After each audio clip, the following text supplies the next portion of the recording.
Hello and welcome. What I want to do today is give my thoughts and kind of first impressions of the E-Ride Pro SS after about 500 miles. Got about 507 miles clocked on here. Me and myself put about that 500. I know it came with a couple from the factory. But overall, first impressions of this bike is it comes needing to be assembled. It comes in a box. You got to put the handlebars on. You got to put all this stuff on. You got to put the front wheel on. Put the rear shock on. I'd say it takes about 1 to 2 hours, depending on how mechanically inclined you are. But it was a fun to put together. Nothing challenging. Nothing crazy. First impressions too is when I saw the bike at first when I put it together is it's very light. I think it's advertised at about 139 pounds. You can easily lift it, which is pretty cool. Battery is removable. You can take it out. Battery's high 30s, I think 39 pounds.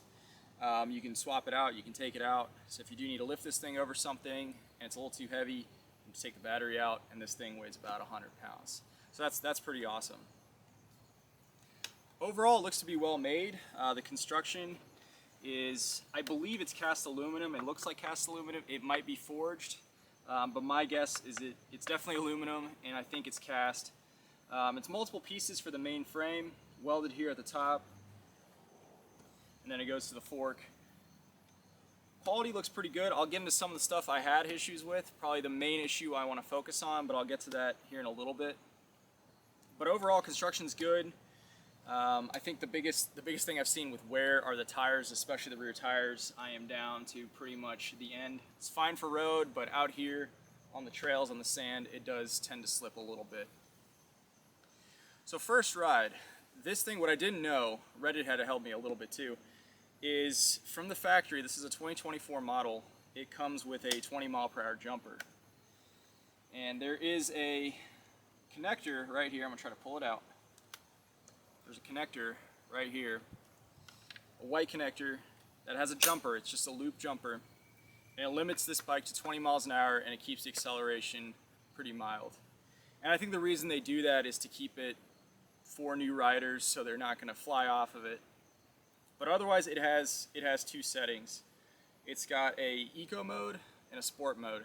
The eco I've seen top out about 28, 29 miles an hour, and the sport mode will top out at 60.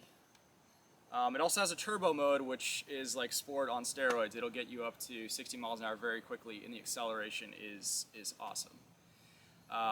The acceleration's good on eco. It gives you a nice push. You can pretty much get off the line very quickly. Sport, it almost doubles that, I would say. You have to shift your weight to the front, especially with a fully charged battery, or else you're going to come off the rear. So throttle is sensitive. I've had people jump on this and whip the throttle, and they go flying off. So you have to be very careful with the throttle, get used to it, and I think that's why they put that jumper on. Sport is great. I love it. I use it out here in the woods.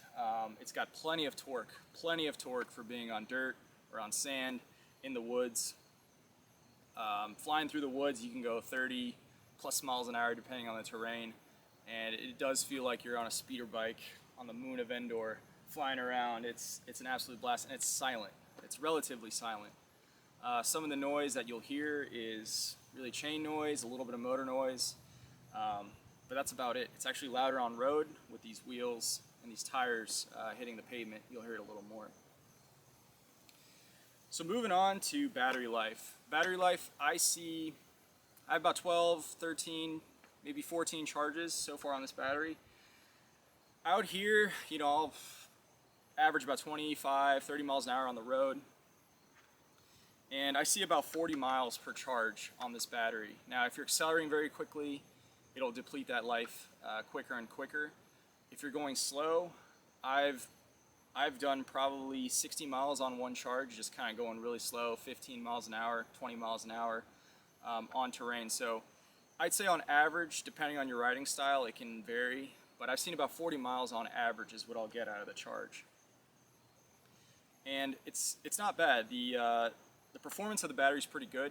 If you fully charge it, you'll stay at 100, and then you'll see it gradually go down, go down, go down. I see about 2% per mile out of the battery, and I would not recommend going under about 25% on this battery, that's when you want to start charging. If you do hit 20 miles an hour, it will put it into, I would say, a limp mode. It'll still drive, but it'll have a red battery indicator saying that you need to get it home and get it charged. These lithium batteries, they like to stay about 30 to 90%. That's their ideal.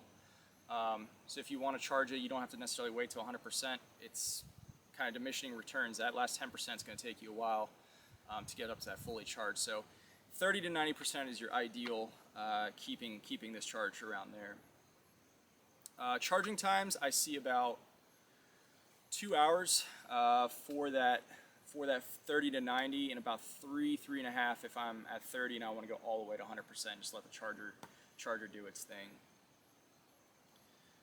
Going over to riding, this thing absolutely rips. As I said earlier, on the road, you can be flying around. Acceleration is great.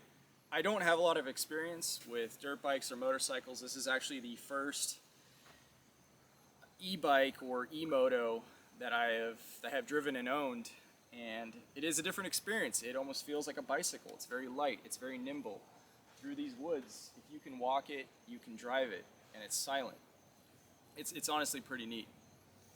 The torque is more than you can even use on a lot of these places. I think bigger tires would be great, especially in sandy soils. But these do fine. I just need to get a new one, especially for the rear. That's the biggest wear I've seen. Now, it does have a regen feature on the bike, regenerative braking. So either you turn it off, which is the middle feature, or you give it a 1 or a 2. 1 is a light regen, 2 is a little more of a harder regen. I usually keep it on 1, maybe 2 sometimes. If I'm driving in the woods, I kind of like it on 2, especially if I'm going down a steep grade. I don't have to use my brakes as much. The one interesting thing about this as well is your brakes. It's like a bicycle. You've got your front brake on this side, you've got your rear brake on this side, on the left. So left is your rear, front is your right. You also have a light switch on here. I'll get to that here in a minute. But overall, features are simple. You have your sport mode, your eco mode, you've got your turbo mode. There's also a horn feature on here. There's a light switch, and then your regen mode. And that's pretty much it. There's not much to it.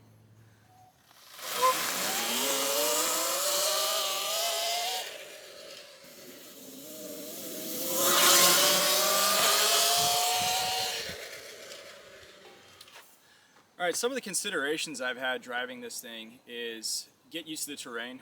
Sandy soils, they're a little slippery. You've got a lot of torque on demand. When it comes to water, I am definitely scared of putting this thing through any water. I've had a lot of mud on this, and I've washed it down, protect the electronics. They don't recommend power washing, which definitely not, but a slight spray down, especially in the rear where you don't have a lot of electronics, a nice hose down, and just a hand clean. But I haven't been through a lot of water. I've been through some light rain. I have forded this bike. I have gone through about 8 inches of water, but I had to walk it. I know E-Ride, they recommend do not submerge it, and absolutely not with any electronics. Your motor sits right down here. You've got about an inch above the skid plate. So if your skid plate is hitting water, that's about it. You don't want to go any further with that. So, issues.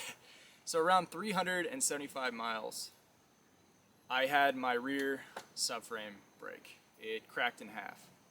And I'll get in here a little closer to show you where it actually cracked. So I was riding one day, and I noticed that my seat was sloppy. It felt really, really sloppy. And sure enough, this subframe right here, it cracked right at this point. So I've got a rack on here. This is one of my modifications. I took the Pelican cases off because there was way too much loading on it. And I think that's what also contributed to the crack, was there's too much loading on this rack. But it did crack where these inserts are, these threaded inserts. So what I had to do is pull it off, pull the seat off. I welded it back, and it was fine. And then it cracked again. So I have another video that shows me making a new subframe. It is currently at powder coat right now, but it is a chrome moly frame, subframe that I'm waiting to put on. But I'm not the only one. Some people have had this issue that the subframe was cracking on them. It's hard to see here what this actually looks like, but it is a cantilever. Right here, you just have an aluminum piece that goes back, so there's a lot of bending here. And if you have your butt here on the seat, not here in the front, and if you're jumping up and down, bouncing up and down, you're going to put a lot of strain on this.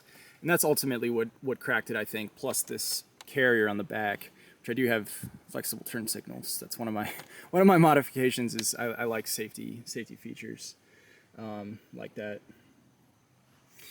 But again, this subframe, it's pretty weak. Doing a stress analysis on it, putting this into CAD and then running a simulation, around 240 pounds here at the end, bouncing up and down, will actually crack this aluminum subframe. So did an analysis on it, built a new one. We'll see how it comes out. I think it'll look great. When it comes out of powder coat, it'll probably match this color. So I can't sit still when it comes to modifications. The first thing I made for this bike is this carrier, as I mentioned earlier. I had a Pelican case on here just for throwing stuff if I want to put a medical kit on there. It's just nice to have. It's easy in the back, it's out of the way. But again, I had to take that stuff off because of the subframe loading and definitely contributing to the cracking of it. And I didn't want that to happen.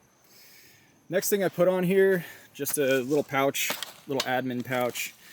Again, I have, some medical supplies. I've got a couple wrenches that come with the bike. There's a couple Allen wrenches, just if I need it in the woods and I'm far away from a toolbox, I can absolutely do that. I also have this light rack that I made. So you can see there's 3 different lights. These are just some cheap Amazon night lights. I think these were about 25 bucks a piece. I had to make this custom bracket. This is just welded aluminum, and it has turn signals. And these are sequential turn signals. All you have to do is give them a 12-volt source, and they flash automatically. I'll turn it on here.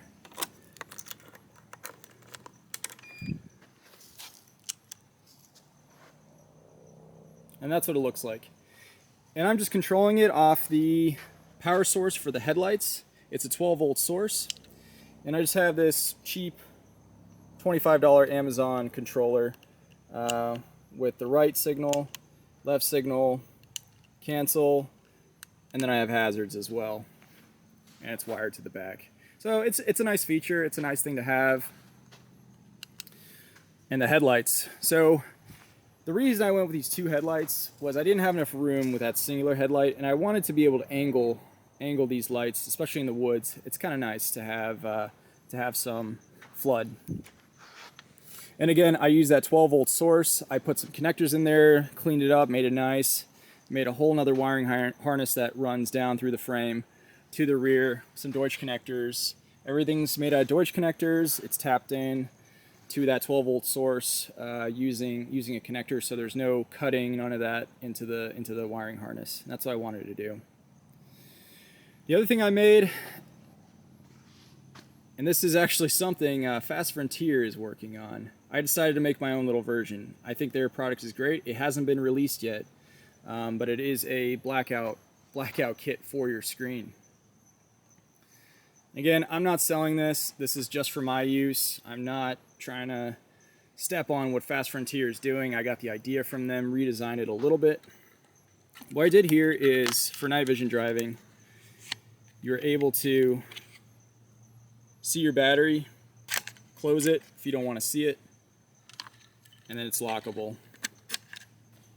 And this blacks it out, because this bike is pretty bright. This screen is pretty bright, and I wanted to black it out. The light, also very bright, and I do have a cap. Again, thanks Fast Frontier for giving me the inspiration for using this, but I just have this little cap that goes on the back, NVGs. Final thing is this big light. This is actually the infrared light. This is a 940 nanometer light, so it's almost invisible to the naked eye. It's a light violet. You don't really see it from far away, and that gives a really good floodlight across the area. So you can drive this thing at night. It's silent. You can see. It's nimble. So those are my modifications on this thing, and they've definitely been cool. And I think I'm going to keep it as it is for now. I'm just going to keep up on the maintenance. And that's about it. This thing has been a blast. My next update will be with the new subframe. Hopefully it'll solve the issue. I got to modify that rear carrier just a little bit. But overall, it's been a fabulous bike. I think after 500 miles, I have no regrets with this thing. Really no issues other than that cracked subframe. And it sounds like some people have it happen fairly early on owning it, or it'll just never happen. It depends. It depends what your riding style is, if you're jumping on it, if you're putting too much weight on it. But overall, I've been super happy, and more to come with this thing. It's been an absolute blast, and thank you for watching.